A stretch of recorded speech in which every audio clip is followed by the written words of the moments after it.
Bom, dando continuidade ao nosso estudo do livro da Luciana Salum, Lacan e a Estrutura da Cadeia Significante, nós paramos na página 51, nesse trecho que vai falar sobre acaso, memória e lei.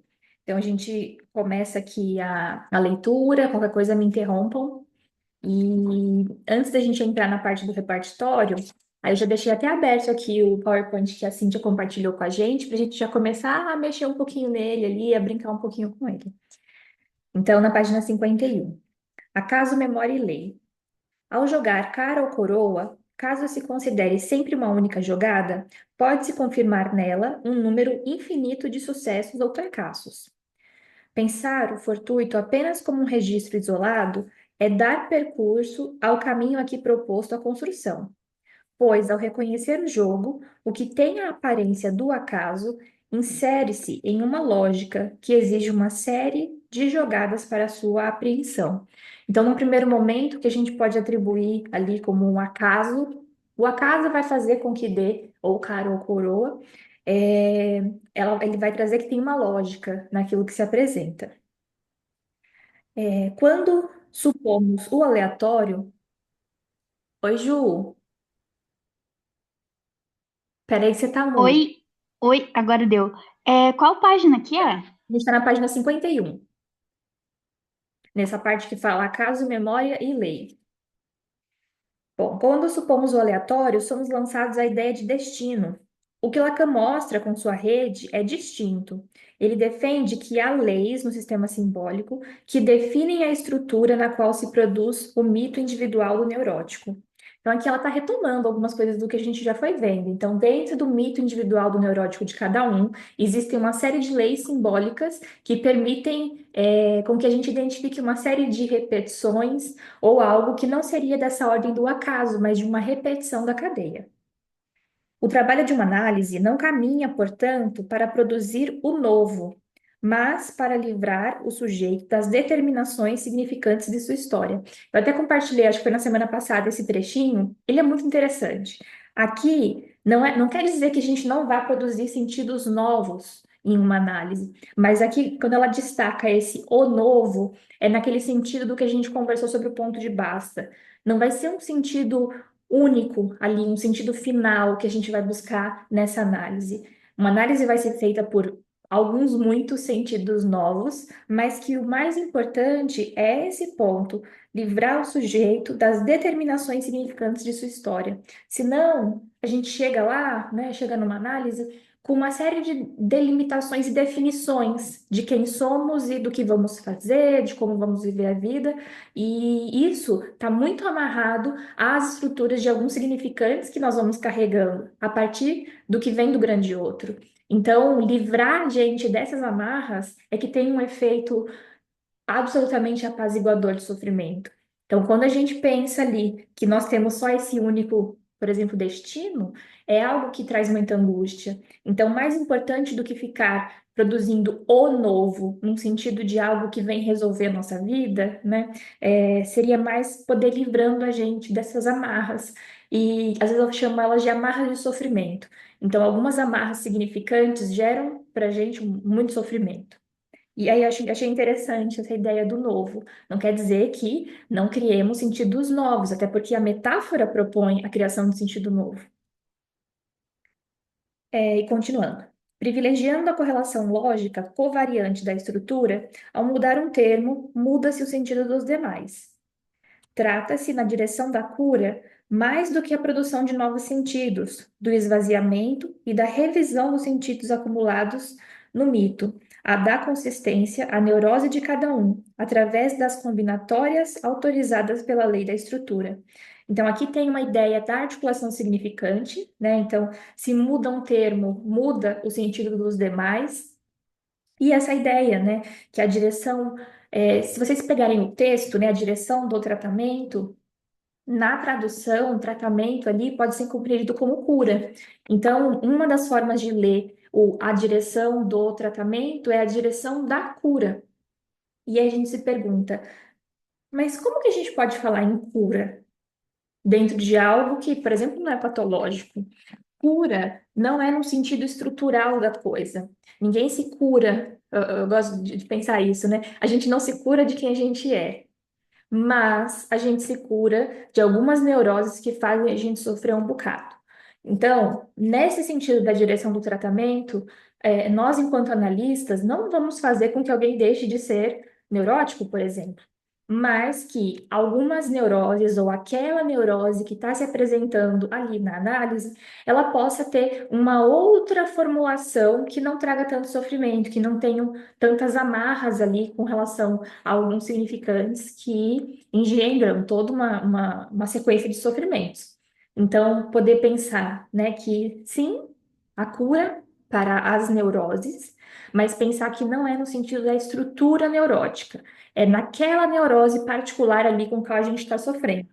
E acaba que o sentido mesmo, assim, por exemplo, às vezes a gente procura uma análise, tem ali uma questão, a demanda vai se estabelecendo e vamos supor que há uma resolução daquele conflito. Então, pode-se dizer que houve uma cura daquela neurose. E aí poder entender. Tem alguma outra pegando? Às vezes a gente tem várias rolando, né? Mas na análise, às vezes a gente se dedica muito a uma ou traz um ponto que é de uma ou de outra, mas não tem como trabalhar essas duas demandas ao mesmo tempo. Então, às vezes vai se trabalhando uma e aí depois poder pensar, tá, eu tenho uma outra demanda aqui, né? Vai se formular uma outra demanda, ou não, ou essa neurose era que estava me pegando, então, tchau, obrigada. Se um dia eu precisar, eu volto. Então, se a neurose apertar de novo, se volta. Diga, Cíntia. Eu tenho pensado um pouco sobre essa questão da cura, e quando você olha para a origem da palavra, cura vem do latim, que significa cuidado, diligência, e hoje a gente olha um pouco para a questão da cura como uma coisa que está errada, doente, que você vai resolver e vai ficar bom. Sim. Então, eu tenho me pego muito com essa palavra, porque eu acho que a análise ela não cura nada, nem as neuroses.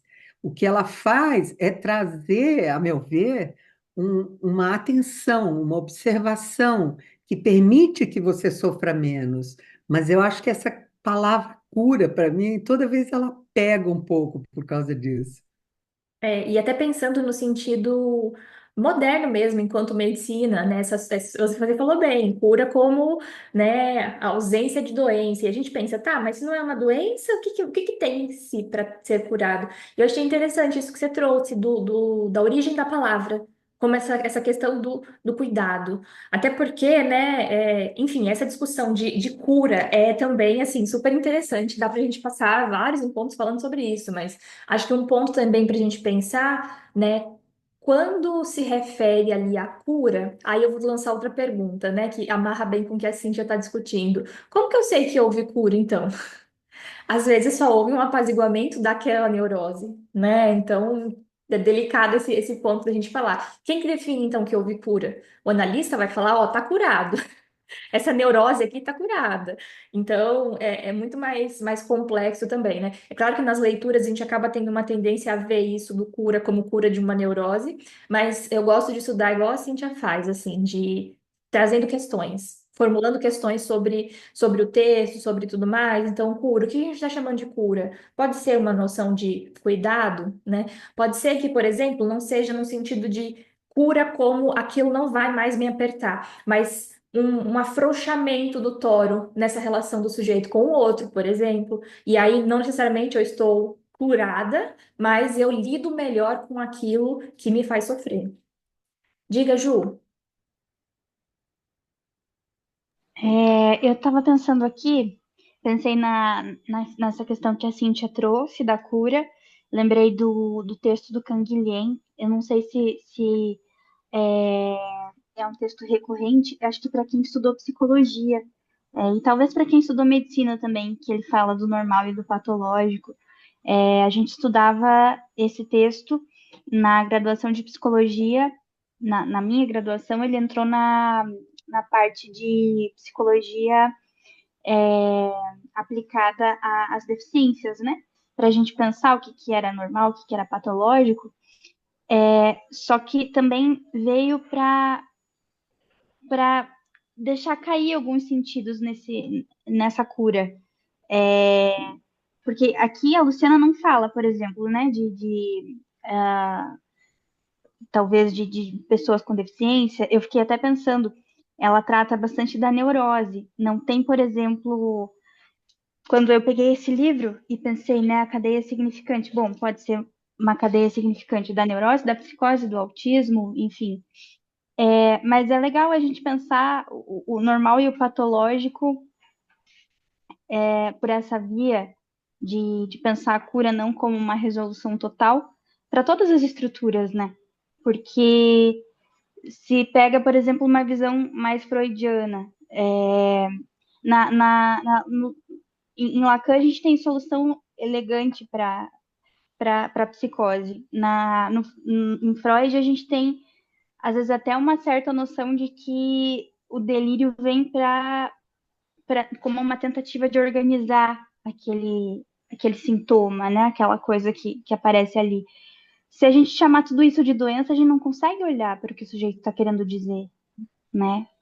Então, e eu fico, eu não sei se é porque eu estou atendendo uma pessoa, é a primeira vez agora esse ano que eu atendo uma adulta com autismo, né? E que foi diagnosticada tardiamente, né? Enfim, começo a ficar muito reticente, assim, sobre esses textos que tratam muito a neurose, sabe? Neurose, neurose, neurose, neurose, e às vezes não trazem a psicose, não trazem autismo. Eu queria poder dizer isso e poder pensar também, trazer essa abertura para a gente pensar a cura nas outras estruturas, o trabalho com o significante nas outras estruturas também. Não sei se a Luciana vai fazer isso ao redor do final desse livro, mas espero que sim. Quando você ficou falando, Ju, me veio na cabeça aquela ideia do cortar os próprios defeitos, né? De cortar os próprios defeitos é algo perigoso. Então, muito Da Clarice. da Clarice. Uhum. E quando você falou do Freud, o Freud ele não se colocava dentro da neurose, ele colocava as pessoas normais, né? Então, até essa diferença epistemológica é uma coisa que vale a pena a gente se debruçar.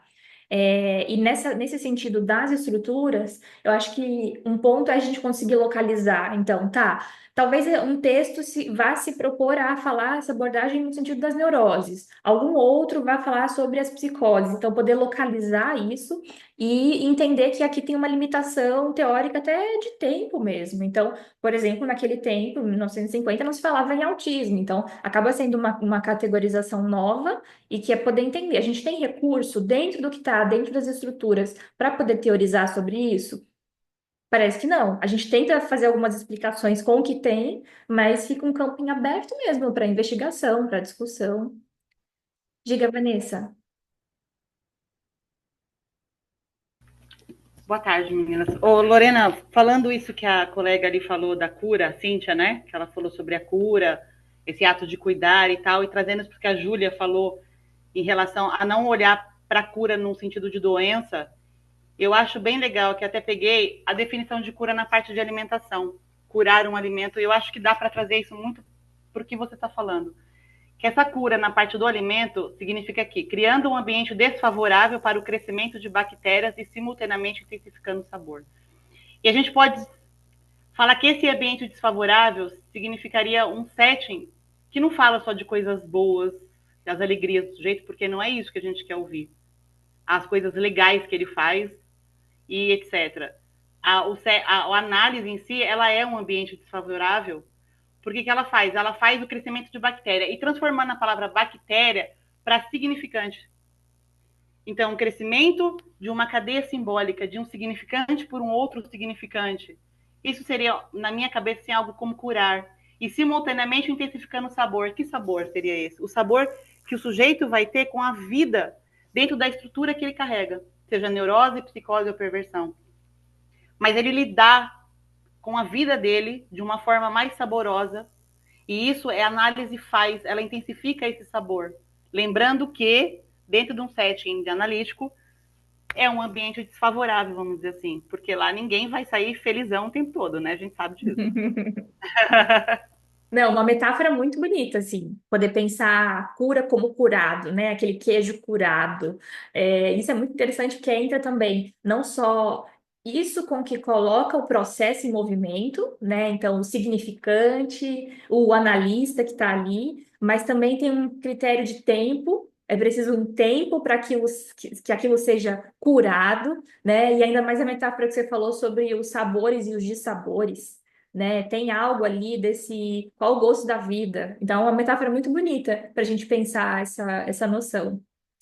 Eu De, achei só complementando aqui essa parte de ela faz com que essa bactéria seja o crescimento dessa bactéria. Então, assim, eu achei legal colocar a bactéria meio parecido com o significante, porque se você ficar amarrado a esse significante, você vai adoecer.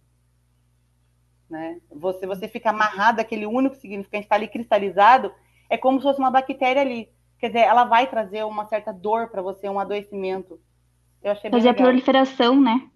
Isso, entendeu? Vocês conseguiram entender o que eu estou tentando passar aqui? Porque eu sei que é sim, muito complicado o entendimento. Eu não, mas achei que você foi super clara, eu acho que mostrou bem isso. Acho que tanto do processo de curar, quanto desse movimento do significante, essa cristalização também, a gente poder pensar no efeito disso, a cristalização do significante ali, de uma amarração significante, é o que gera muito do sofrimento ou dos dissabores. Diga, Kelly.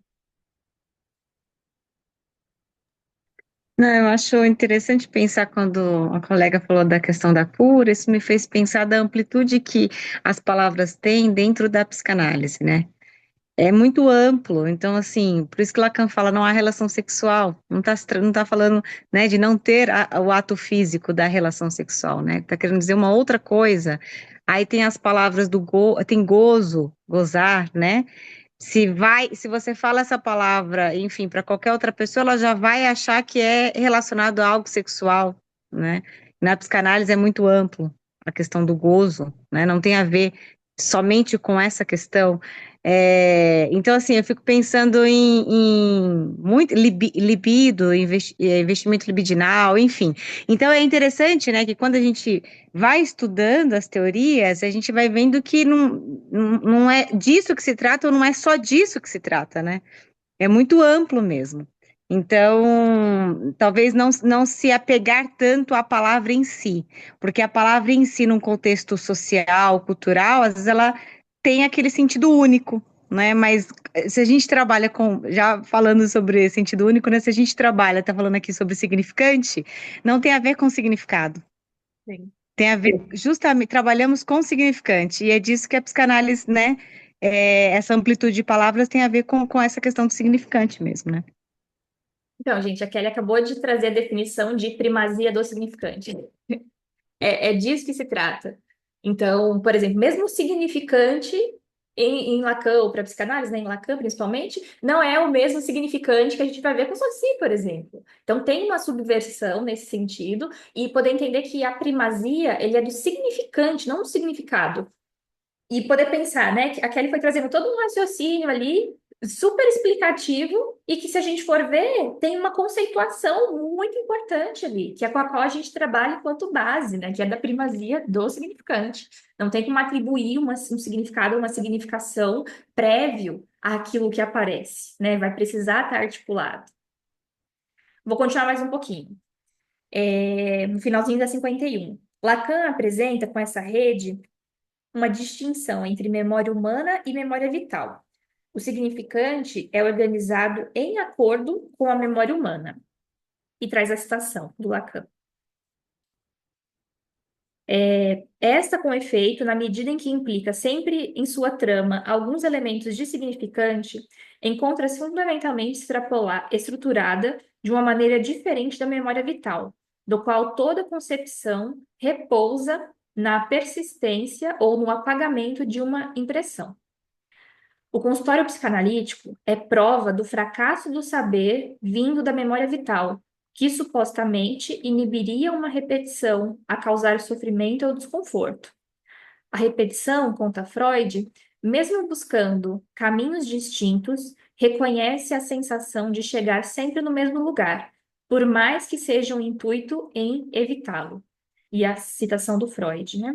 Em certas ocasiões, ao andar pelas ruas desconhecidas e ermas de uma pequena cidade italiana, cheguei a um lugar que não me deixou dúvidas quanto ao seu caráter. Havia apenas mulheres maquiadas nas janelas das pequenas casas, e apressei-me em virar no cruzamento seguinte para abandonar aquela rua.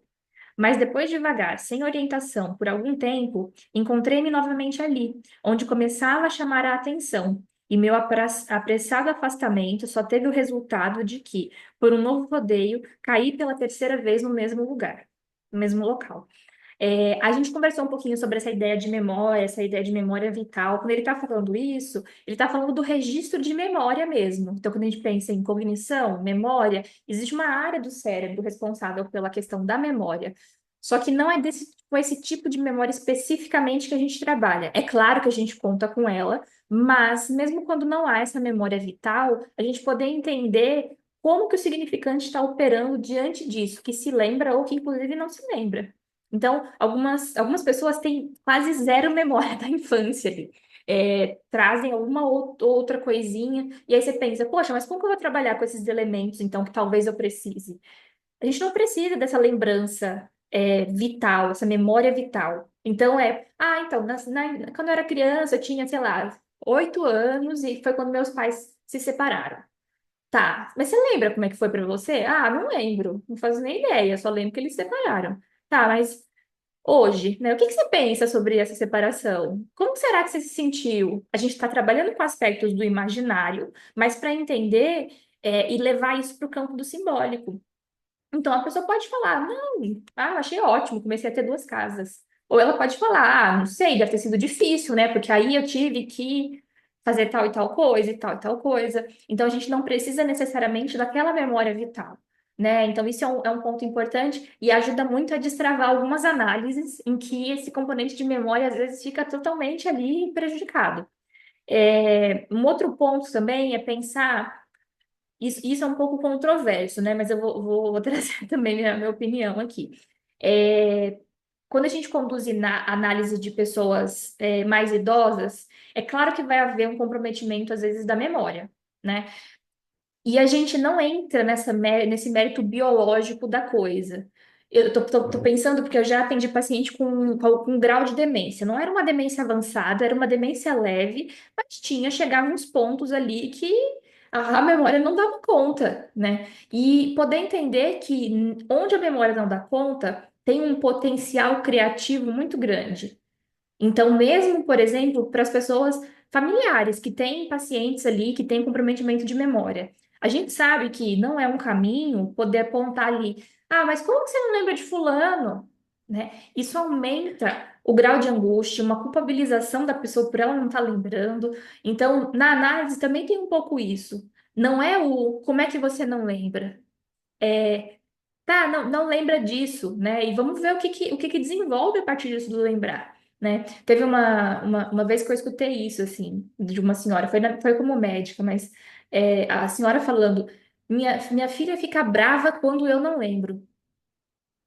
Então, pensando em eleger palavras para elevar a categoria de significante, a gente poderia eleger essa questão com a filha, né? Da minha filha ficar brava, ou do eu não lembro. A gente vai entrar nesse mérito do eu não lembro? Não. Vamos ver como que é a filha ficar brava.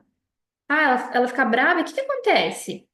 Ela faz isso, ela fala aquilo, eu fico chateada. Então, mesmo quando, seja por uma questão de não lembrar de forma traumática, aconteceu um trauma, a pessoa não consegue mais acessar aquele conteúdo, ou algo orgânico mesmo que dificulte isso, ainda assim a gente tem meios de trabalhar, porque a gente vai operar via significante. Bom, era mais ou menos essa parte aqui. Vou continuar mais um pouquinho. Pensar a repetição como uma insistência reveladora da estrutura da linguagem do inconsciente é colocar em crise sua perspectiva comum, equiparada a uma sedução quase irresistível pelo mesmo. A repetição é feita de agrupamentos e sucessões de acontecimentos simbolicamente definidos. A forma como uma história é contada é indissociável da estrutura que dá à história seu lugar. É interessante pensar, né, que não é sobre a história, mas a forma como a história é contada, porque também não tem a ver com o sonho. não tem a ver com um ato falho, não tem a ver com esquecimento, mas a forma como isso é contado. Então, a gente pensando para o Freud, o que seriam essas formações do inconsciente, para o Lacan vai entrar muito a dimensão do relato, do contado, do como isso é contado. E para que a cadeia ande, é fundamental valorizar não só suas leis, mas também a sua memória. E aqui não memória vital, mas a memória da cadeia, a gente pensando nas repetições dos elementos. Para a leitura da rede, é preciso conhecer as inscrições dos símbolos, mais ou menos, como a gente já falou no encontro passado, a gente começou a discutir isso, e no retrasado, que vieram antes do atual elemento, para assim possibilitar os novos agrupamentos e fazer com que a cadeia siga o seu percurso. Então, aqui já é aquelas substituições que a gente foi fazendo. Eu vou terminar esse pedacinho, vou exibir o PowerPoint da Cíntia para a gente vendo, retomando um pouquinho daquelas cadeias simétricas, assimétricas e o que a gente já foi discutindo. Isso leva a indicar a importância da memória e das ligações possíveis entre os elementos simbólicos para saber como uma linguagem formal determina um sujeito. Lacan recorre então à sintaxe que explica quais são as regras que relacionam as palavras nas frases, a fim que se construa um discurso. Em resumo, como tais leis podem definir a estrutura de linguagem que determina o sujeito. Aqui também eu acho interessante quando fala dessa linguagem que determina o sujeito. Quem que é o sujeito? Não é esse produto da articulação entre os significantes? Então, a gente precisa desse trabalho via significante para ter sujeito de uma análise. E que não é um sujeito, né? Mas é um sujeito efeito e que se a gente muda ali o significante, vai advir um novo sujeito e um novo sujeito. E é justamente isso, né, que a gente pensa, por exemplo, em mudança de posição subjetiva. Então, como que a gente repete muito isso? Ah, tem que ter mudança de posição subjetiva. Virou quase como o que a gente faz numa análise? Mudança de posição subjetiva, retificação de posição subjetiva. Mas se a gente vai pensar no que é isso? Mudar a posição subjetiva é mudar, mexer na articulação significante. E aí a gente vai ter uma mudança dessa posição subjetiva. Um sujeito que emergia entre o significante A e B, se a gente for pensar entre B e C, já é um novo sujeito. Entre D e E é um outro sujeito. E como que a gente vai pensando essas movimentações? Diga, Ju. Pensar isso como consequência, né? Não como é o objetivo, mas é o objetivo a partir da consequência, porque tem que ser consequência. Consequência do nosso trabalho, exato.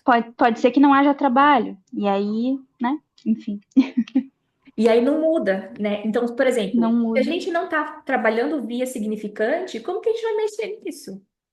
A gente vai continuar com o sujeito como efeito, às vezes, de uma amarração significante que está ali estática, né? E que gera sofrimento. Então, eu gosto muito quando Lacan fala que é com o significante que a gente joga incessantemente. Nosso trabalho é via significante. E o que a Ju falou, né? Isso acaba sendo consequência. Essas mudanças, esses efeitos acabam sendo consequência do trabalho com o significante. Senão a gente fica tentando resolver problema. E aí você se pega assim, gente, esse negócio não tem nem resolução, assim. Como que eu vou ajudar essa pessoa com isso? E não é nessa ordem, não é nesse sentido. Mudar isso pode vir como consequência do trabalho com significante. Isso até a gente pensando em mudança de realidade. Então, assim, pode ser que tenha mudança de realidade? Pode. Ótimo quando tem. Às vezes não.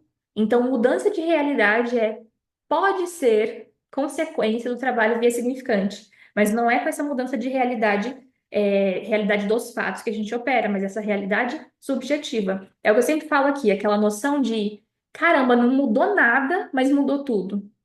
Não mudou nada na realidade das coisas, mas é como se aquela coisa mas dentro de mim mudou. Tô sofrendo menos, tô conseguindo levar a minha vida aqui, né, menos angustiada, menos sofrida. Então tem essa noção também de realidade enquanto realidade discursiva. Pode vir como consequência? Pode, mas não é isso que a gente mira. Diga, Vanessa. Lorena, não sei se foi aqui que você falou, mas se foi, tá bom.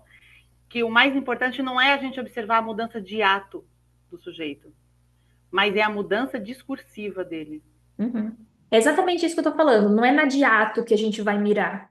Que quando tem, ótimo, né? É ótimo poder celebrar essas coisas com os nossos pacientes.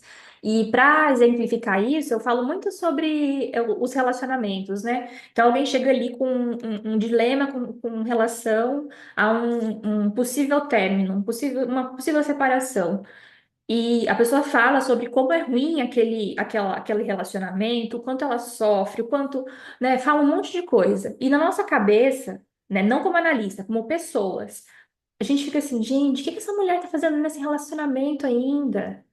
Tá sofrendo tanto, o cara não presta. Isso a gente como pessoa, a gente pode sentir. A gente fica às vezes tentando não sentir as coisas, mas enquanto pessoa é genuíno a gente falar isso. Poxa, ela tá falando que tá num relacionamento absolutamente abusivo. Então, dentro de mim eu posso querer que ela se separe. Mas como analista, tanto faz para mim se ela vai separar ou não. E é esse distanciamento da gente enquanto pessoa, da nossa função enquanto analista, que às vezes é difícil fazer, e a supervisão ajuda a gente a olhar se você está fazendo isso ou não. Às vezes a gente está fazendo sem nem perceber, né? Então, no nosso manejo ali, a gente está buscando essa realidade, essa mudança na realidade subjetiva. É que essa pessoa fique bem, independente dessa escolha que ela faça. Então, às vezes a pessoa não separa. E aí a gente fica, ai meu Deus, não fiz o meu trabalho direito. E não tem a ver com isso, porque se há uma mudança na relação com o sofrimento diante daquilo, quem sou eu para falar o que que é melhor para ela? Então, essa ideia do a gente não quer o bem do paciente nesse sentido do bem comum, mas a gente quer que uma análise aconteça. Então, aí você pode pensar, tá, então você teve um fracasso dessa pessoa não se separar? Não. Se discursivamente houve mudança de realidade subjetiva e há uma outra forma de se estar nessa relação, a análise aconteceu. E aí isso é muito delicado para a gente. Que aí parece que, no final das contas, eu não fiz nada, ela continua lá casada. Mudou alguma coisa na realidade? Não. Mas pode ter mudado a forma dela se posicionar dentro dessa relação. Não é necessariamente sobre isso, mas eu eu conhecia e eu peguei esse caso depois que tudo isso aconteceu. Mas era uma pessoa que tinha um discurso estruturado enquanto uma psicose, tinha algo assim com relação a um relacionamento e ficava sempre nessa questão ali de separa, não separa, separa, não separa. E, enfim, era muito óbvio que faria bem a ela separar. Mas é o que eu falo, como analista, isso não pode ser óbvio. E, enfim, a análise foi sendo conduzida, ela chegou no ponto ali de separar. E depois ela atribui isso ao analista. A analista fez isso?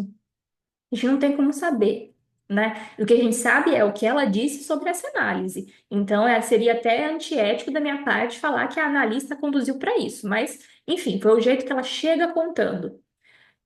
E ela não atribui uma coisa a outra, mas com a separação foi a primeira ruptura de cadeia que ela fez.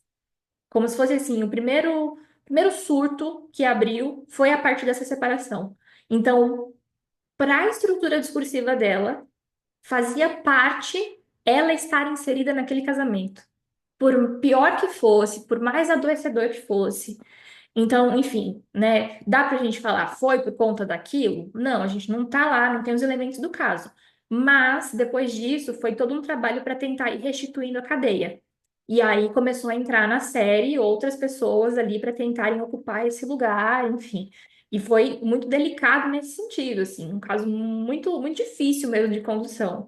Então, assim, cabe a gente saber o que que é melhor? Não, a gente não sabe o que que é melhor. O que a gente sabe é que a gente está ali para conduzir um processo de análise. Diga, Vanessa. Ô, Lorena, quando você falou isso, dando esse exemplo, eu fico pensando desse negócio de não cabe a gente fazer nada, querer que a pessoa mude ou saia de uma situação. Porque às vezes a pessoa, ela só existe dentro daquilo que ela vive. Como você trouxe a moça, ela precisava daquele casamento porque ela existia ali dentro. Então, se a gente acha que é abusivo, que faz mal e etc., às vezes para a pessoa não, ela só vive, consegue ter vida, vamos dizer assim, só consegue, né, ser sujeito dentro daquela realidade ali dela. E aí, dentro do nosso trabalho, isso não quer dizer que isso não seja uma possibilidade de trabalho, porque, por exemplo, se ela consegue, em uma análise, construir um lugar de existência para além dessa relação, ela pode ser que com o tempo venha a terminar esse relacionamento sem que ela sucumba a esse término. Porque terminar o relacionamento teve uma equivalência de terminar com ela, com a forma, a única forma como ela sabia existir. Então, uma análise, né, poderia, não necessariamente, não é conduzindo para esse separa, não separa, que é o que eu sempre trago como exemplo, mas para poder existir para além dessa relação. Porque aí, se a relação acaba, a gente está falando dela terminar, mas pode ser que a outra pessoa, a outra parte termine. E aí vire uma fonte de um sofrimento também muito grande. Porque essa única forma de existência dela foi barrada ali pelo outro. Então, poder entender que, tá, dá para ir construindo formas dela existir, né, também nesse sentido, né? Como que ela suporta ali também essa relação significante. Diga, Ju. Enquanto vocês falavam, eu fiquei pensando num caso que eu escutei, não como analista, mas como participante de uma supervisão que eu achei muito interessante, de uma delicadeza, ainda, talvez seja, para mim, quando eu penso, é uma delicadeza muito forte e para outras pessoas talvez também seja, enquanto analistas, que é a do discurso suicida, né? Do discurso de alguém que quer se matar e que tem planos para isso, enfim. E esse caso era de uma pessoa que vinha para análise já há algum tempo, dizendo que queria se matar. Tinha planos para isso, tinha elucubrações para isso, né? Fazia motivos dentro da cadeia. E a analista estava começando a ficar angustiada. E um dia ela pensou assim, na verdade ela pensou depois da intervenção, mas achei muito interessante que ela pegou e falou: bom, se matar é uma opção. Achei muito corajoso, assim, muito, muito corajoso. E segundo ela disse isso, a analisante foi embora e na outra semana ela não falou mais em suicídio. E né, continuou seguindo a vida e trazendo outras coisas. Parece que organizou de um outro lugar, como se ela precisasse desfixar esse imaginário do suicídio, de que, bom, eu tenho uma vontade, eu tenho uma vontade, eu tenho uma vontade, e ninguém está dizendo que isso é possível, né? Que talvez ninguém está legitimando o meu sofrimento. E ali não foi de um legitimar de dizer sim, eu sei que você está sofrendo. Foi de dizer, bom, você está dizendo isso? Ok, você está dizendo isso. Eu estou escutando o que você está dizendo. E aí ela se sentiu escutada e começou a falar de um outro lugar. E Parece, né? nesse ponto fica delicado porque toca nessa questão, mas se a gente for pensar em essência, muito do sofrimento dentro de uma neurose é porque a gente acha que aquela é a única opção. Só tem essa opção. Só tem essa opção de ser profissionalmente, pessoalmente, da família. Só tem essa opção como resolução. A questão é quando a gente abre isso na análise. Então, é uma opção? É uma opção, mas não é a única. Então, o papel de uma análise também é abrir essas possibilidades. E aí poder desbancando esse lugar de única solução, de única forma. A neurose tem várias leis disso, né? Assim, não, na nossa cabeça tem que ser daquele jeito. Se não for daquele jeito, o mundo acaba. Então, essa coisa desse único jeito é que também causa sofrimento.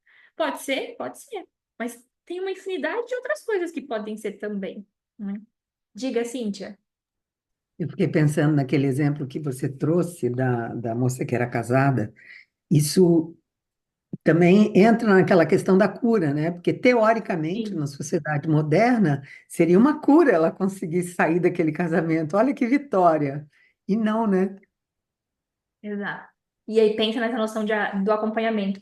E é interessante que aí, a Cíntia falando isso me fez lembrar, o Lacan, ele não fala em cura na psicose, ele fala em acompanhamento.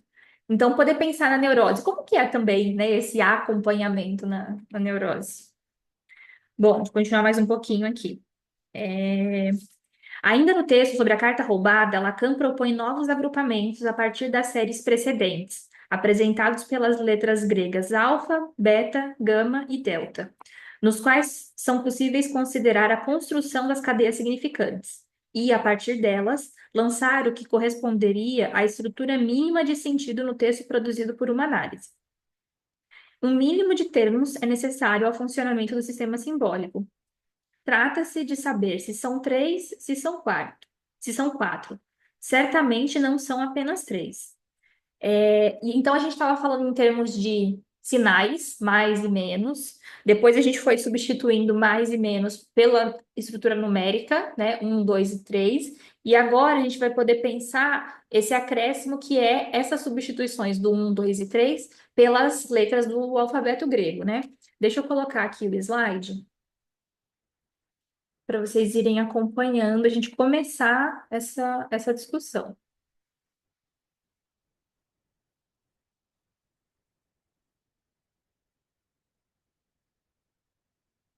Tá dando para ver? Joia. E aí eu vou falar de novo. Esse é um trabalho da Cíntia. A Cíntia gentilmente compartilhou com a gente esse PowerPoint que ela fez. E aí a gente vai ver aqui bem as estruturas passo a passo de como que a gente foi formando, né? Aqui acaba, no começo a gente vai retomar um pouquinho como que a gente foi fazendo a discussão. Então, a gente estava Aqui eu Ah, pensando, tá. a gente estava Que- pensando, tava em branco, né? Pronto. A gente estava pensando primeiro naquela noção de cara ou coroa, né? Em que mais seria cara e o menos seria coroa. E aí a gente pensa nas jogadas a partir disso. E aí, no texto, né? A Luciana, ela fala.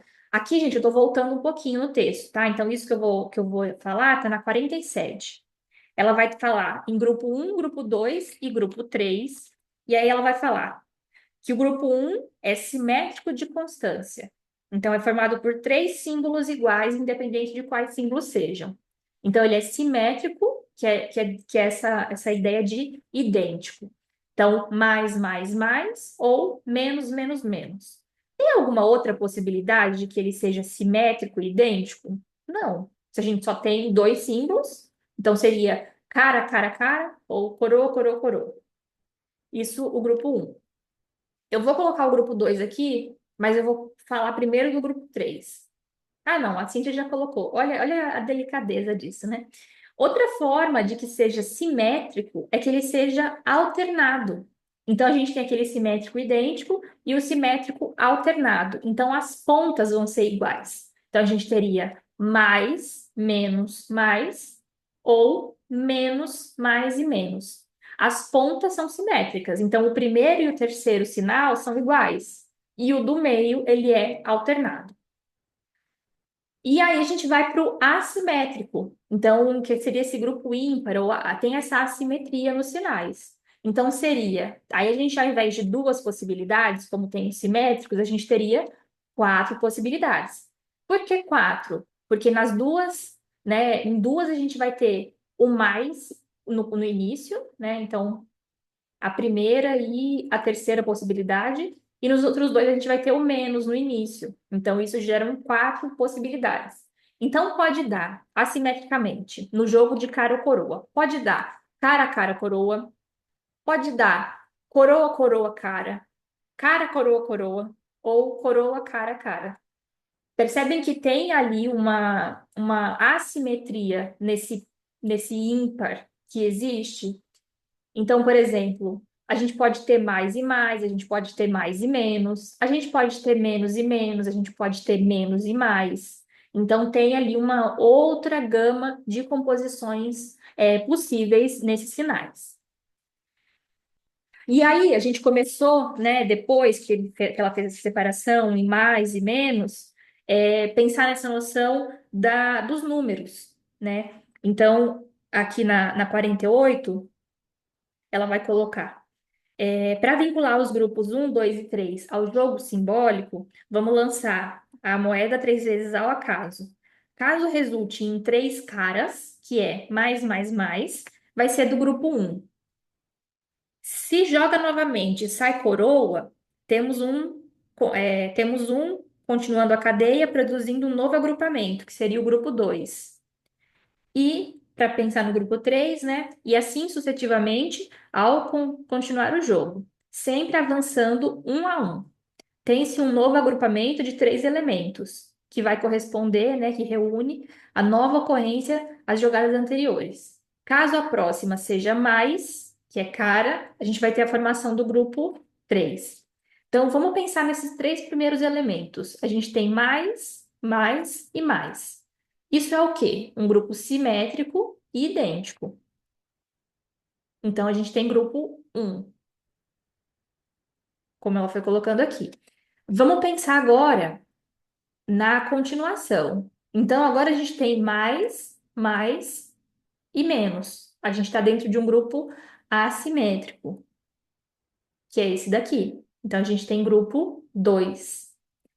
Agora, a gente vai ter mais, menos e mais. Tá em que grupo? Simétrico alternado. Grupo 3.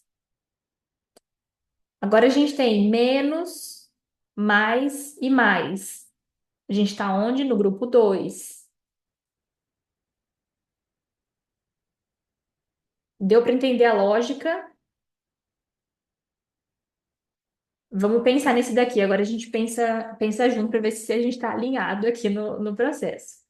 Agora a gente vai ter o grupo, a combinação mais, mais e menos. Qual grupo que a gente está falando? Ou digitem no chat, ou abram o microfone. Grupo 2. E assim sucessivamente, com todos, ó. A gente vai fazendo os agrupamentos e selecionando. É grupo 1, é grupo 2, é grupo 3. E a gente chega a uma sequência. Essas foram as respostas daquilo que a gente foi fazendo, desses agrupamentos. Então, primeiro a gente teve um agrupamento dos sinais, simétricos ou assimétricos. Agora a gente tem esses sinais que estão agrupados. Então, foram agrupados e a gente tem grupo 1, grupo 2, grupo 3 e assim sucessivamente. Que é o que ela vai trazer aqui na página 49. Então, aqui tá, né? 3 jogadas, 3 tempos, aquele mesmo quadrinho que a gente viu. E aí poder pensar que no primeiro e no terceiro momento, ou tempo, como a gente quiser dizer, a gente pode ter simétrico e simétrico, a gente pode ter simétrico e assimétrico. Então, isso vai variar.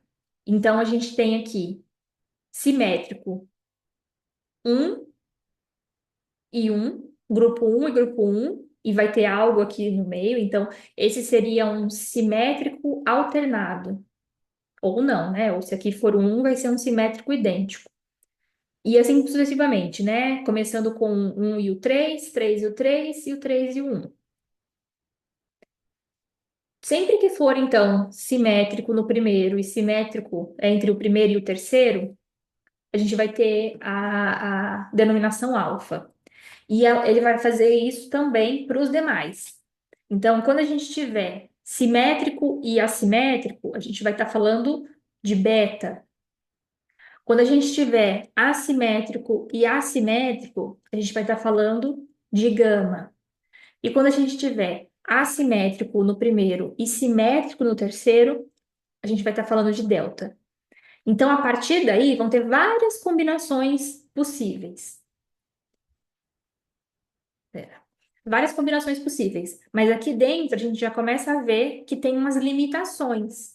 Então, por exemplo, no primeiro, que é dos simétricos, a gente tem 4 possibilidades. No segundo, a gente tem 2. No terceiro, a gente tem uma.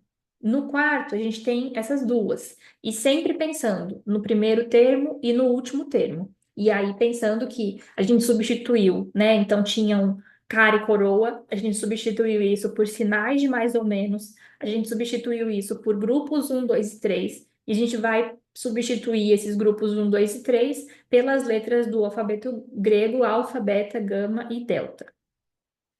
Tudo bem até aqui? Até queria que a Cíntia me ajudasse aí também. Se é por aí, se ela entendeu também por aí, como é que foi? Queria que ela compartilhasse um pouquinho também como é que foi produzir tudo isso.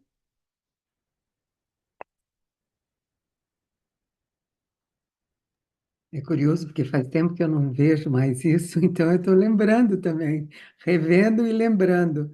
Mas acho que é por aí. Eu não sei se as pessoas estão com alguma dúvida, Ainda mas tem se mais um pouquinho tiverem, para avançar, mas aqui a gente está, por isso que eu falei, a gente está começando a olhar esse repartitório. Vocês vão ver que ainda tem muita coisa ali pela frente. Mas eu acho que essa primeira noção, a gente poder ver que dentro da cadeia a gente tem algumas possibilidades e vai ter algumas impossibilidades também, né? Então pensar que quando a gente fala, né, isso, né, tá dentro da lógica do caso, ou isso, né, não estaria, esse significante está fora da lógica da cadeia simbólica. Então, tem a ver com isso. É como se a gente estivesse vendo a engrenagem desse movimento do significante.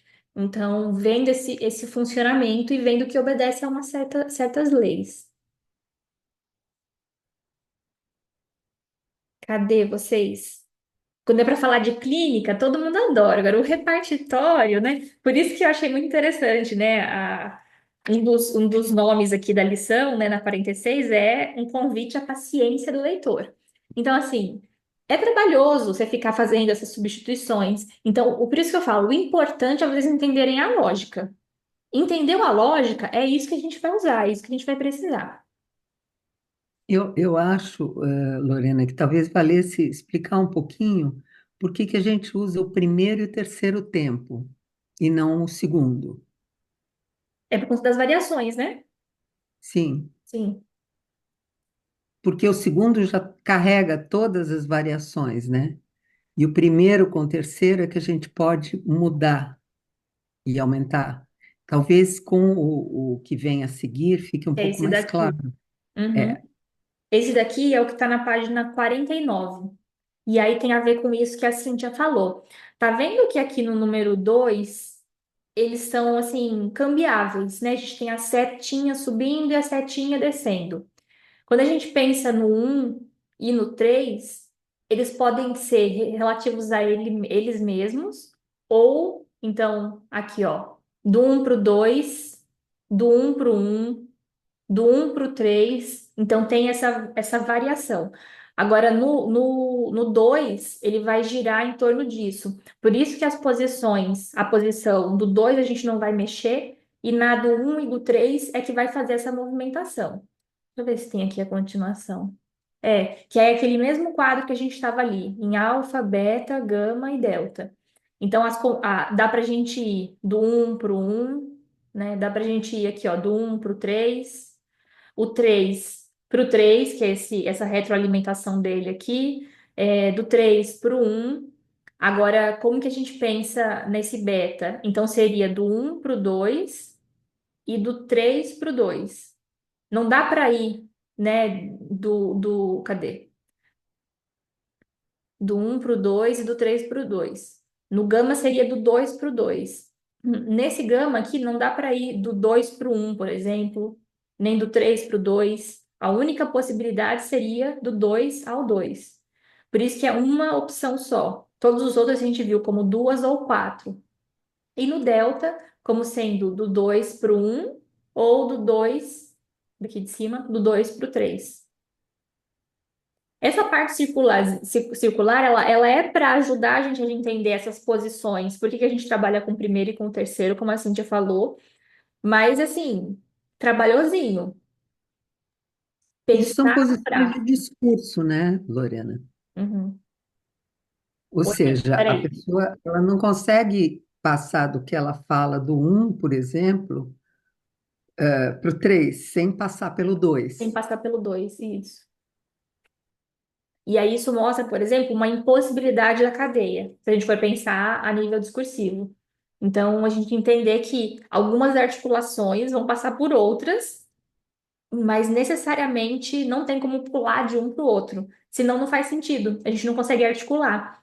Então, a gente precisa construir esse meio, vamos pensar assim. Aqui está como se fosse um espaço vazio, mas dá para a gente pensar nas articulações que vão precisar acontecer para chegar de um ao outro, né? Como se, em alguma medida, precisasse de um trabalho nesse meio. Esse meio que fica em aberto vai precisar de uma articulação, senão a gente não consegue chegar. né, de um ao outro. Mas, ô Lorena, quando você Aí, fala agora há pouco sobre a movimentação sendo um e no 3, o que que você está chamando de movimentação? Seria, por exemplo, aonde nós analistas podemos entrar no um e no 3? Ou não, não tem a ver com isso? eu entendi mais assim. Por exemplo, vamos pensar no significante. A gente tem um significante S1. A gente só consegue chegar num S3 se a gente passar por um S2. Então, Uhum, em alguma medida, seria esse que está faltando. Por isso que tem essa noção de não é necessariamente o que a gente mexe, mas o que que aparece. Aparece, vamos pensar que apareça o 3. Isso precisa estar em antecipação e retroação. Então, essas séries, elas mostram muito isso, dessa antecipação e da retroação. Então, por exemplo, aparece o 1. Então, o 1 ele pode estar antecipando um S3 e esse S3 reagindo no S2. Mas dá para sair do 1 para o 3? Não. Obrigatoriamente vai ter que passar por esse segundo. Então, a gente poder pensar em S1, S2, aí chega no S3. Então, por isso que, né, essa noção de mexer, esses são os que já aparecem. Às vezes, esse S2, ele não está posto já. Então, um pouco nesse sentido é isso, da gente poder mexer nesse S2. Então, o 1 e o 3 uhum. aparecem ali, né? Então, já são pré-determinados, ou isso discursivamente já aparece para a gente, e como que a gente vai mexer nesse meio, para ver se há articulação ou não. Tá. Eu entendi isso quando eu montei como se fossem chaves de leitura. Ou seja, existem posições que são possíveis ou não dentro daquele discurso. Então, de acordo com o funcionamento aqui, que você vai perceber quais são, a gente vai chegar aqui. Você pode mudar, sim, mas acho que isso já é num outro momento. Eu acho que aqui a gente ainda está enquanto isso enquanto uma chave de leitura mesmo. Aparece. Uhum, uhum. E aí, tô até pensando aqui, eu vou, que a gente está no tempo, no começo do próximo, eu vou pensar num exemplo fictício, didático, para a gente poder ver isso que a gente terminou aqui. Eu acho que vai ser melhor, assim. E aí a gente transpõe um pouquinho para a prática para a gente entender o que que é essa impossibilidade. Uma coisa a gente vê enquanto impossibilidade numérica aqui, mas o que a gente vai trabalhar é com essa impossibilidade a nível da cadeia simbólica do discurso. Então, eu penso uma amarra assim e a gente começa por isso antes de entrar nessa parte que aí que ela está na página 53, que é do repartitório. Ela vai explicar isso ainda, das letras e tudo mais. Aqui foi mais para a gente se ambientar um pouquinho com o esquema. Só para vocês verem, tem mais um bocado de coisa aqui para a gente ir falando. Ó, as complementações, as possibilidades, isso transposto em alfa. Então, assim, ó, tem arroz e feijão para a gente continuar aqui. E aí, no começo da próxima, então, a gente começa com essa parte de um exemplo didático mesmo, assim, nem seja meio caricato, mas para a gente ver como que isso aparece como impossibilidade discursiva. Certo, gente? Mais tarde eu mando lá a gravação. Obrigada, viu? Um beijo. Tchau.